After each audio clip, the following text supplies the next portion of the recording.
Praise the Lord. ஆண்டவர் ரட்சகருமாகிய இயேசு கிறிஸ்துவின் நாமத்திலே உங்களை வாழ்த்துகிறேன். ஒவ்வொரு நாளும் தெய்வன் தம்முடைய வார்த்தையின் மூலமாய் நம்மோடு பேசி நம்மை பலப்படுத்துறாருல்ல. இன்னைக்கும் அப்படியாய் தம்முடைய வார்த்தையின் மூலமாய் உங்களோடு கூட அவர் இடைப்பட போகிறார். இந்த 4 நிமிடங்கள்ல ஆண்டவருடைய வார்த்தையை உங்களுக்கு சொல்லி உங்களை விசுவாசத்திலும் தேவனுடைய ஐக்கியத்திலும் பலப்படுத்த இந்த ஊழியத்தை தொடர்ந்து செய்கிறோம். கர்த்தர் உங்களை ஆசீர்வதிப்பாராக.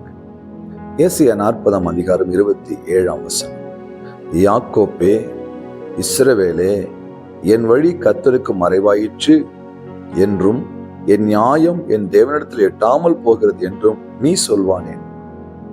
ஆண்டவர் சொல்றாரு, சில நேரங்கள்ல சில பாடுகள், உபத்திரவங்கள், சில தோல்விகள், எதிர்பாராத வியாதிகள் நம்ம நெருக்கும் பொழுது நம்ம கேட்கறது என்ன தெரியுமா? ஆண்டவரே, என் கஷ்டம் உங்களுக்கு தெரியாம போயிடுச்சா? என் வேதனை உங்களுக்கு தெரியுதா? என் உபத்திரம் உங்களுக்கு தெரியுதா? நஷ்டப்பட்டு நிக்கிறேனே, அது உங்களுக்கு தெரியுதா?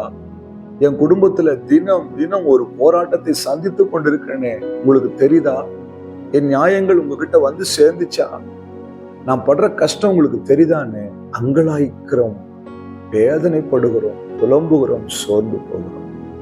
ஆண்டவர் சொல்றாரு, அப்படிலாம் நினைக்காத. சோர்ந்து போகிறவனுக்கு சத்துவத்தை பெருக பண்ணுகிறது.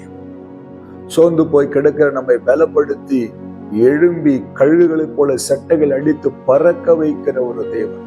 நம்முடைய மாம்சம் சொல்லும், உன் கஷ்டம் அவருக்கு தெரில, உன் வேதனை அவருக்கு தெரில, உன் பாடுகள் அவருக்கு தெரில, உன் உபத்திரம் அவருக்கு தெரில. யோபுடைய மனைவி சொன்னாங்க, ஏன் அவளை கஷ்டப்படுற, ஏன் அவளை உபத்திரப்படுற, தேவனை தூஷித்து ஜீவனை விடு. யோபு சொன்னாரு, தேவனிடத்திலிருந்து நன்மை பெற்றுக்கொண்ட நாம தீமையை பெற்றுக்கொள்ள வேண்டாமா? கர்த்தர் கொடுத்தார், கர்த்தர் எடுத்தார், கர்த்தருடைய நாமத்துக்கு ஸ்தோத்திரம் சொல்லிட்டு 43 அதிகாரம் 1 சொல்லுகிறார், தேவரீ, நீர் சகலத்தையும் செய்ய வல்லவர், நீர் செய்ய நினைத்தது தடைப்படாது என்பதை அறிந்து. இதைதாங்க விசுவாசம். சோர்ந்து போகாதீங்க, புலம்பாதீங்க. அவர் செய்ய நினைச்சது தடைப்படவே படாது. ஏற்ற வேளையில ஏற்ற நேரத்துல உங்களுக்கு ஆண்டவர் கொடுத்த வார்த்தைகள் நிறைவேறிய தீரும். அவர் செய்ய வல்லவர், செய்து முடிக்கிறவர். அவருடைய பிள்ளைகள் கண்ணீரோடும் உபத்திரவத்தோடும் வியாகுலத்தோடும் பாடுகளோடும் நொறுக்கத்தோடு இருப்பதை அவர் விரும்புறது இல்லைங்க. அவர் பிள்ளைகள் சந்தோஷமா இருக்கணும்னு விரும்புகிறார். என் பிள்ளைகள் மன மகிழ்ச்சியோடு இருக்கணும்னு விரும்புகிறார். இந்த உலகம் துக்கித்து கலங்கும், ஆனால் நீங்களோ சந்தோஷப்பட்டு கம்பீரிப்பீர்கள். அவர் உங்களை அப்படிதான் நடத்த போறார். புலம்பாதீங்க. உங்களுடைய எல்லா காரியங்களும் படைத்தவருக்கு தெரியும். அவருக்கு தெரியாம ஒரு காரியம் கூட உங்க வாழ்க்கையில் நடக்காதுங்க. ஒரு முடி கூட கீழே விதிர்ந்து போக அவர் விட மாட்டார்.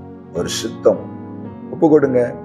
சோர்ந்து போகாதீங்க. ஆண்டவர்ட்ட மன்னிப்பு கேட்டு ஜெபம் பண்ணுங்க. என் சூழ்நிலை உமக்கு தெரியும்ப்பா, ஏற்ற வேளையில் என்னை உயர்த்தும், நடத்தும், என் தேவைகளை சந்தியும். ஒப்பு கொடுத்து ஜெபம் பண்ணுங்க. காரியத்தை கர்த்தர் மாற்றுவார். விசுவாசிக்கிறீங்களா? ஜெபம் பண்ணலாமா?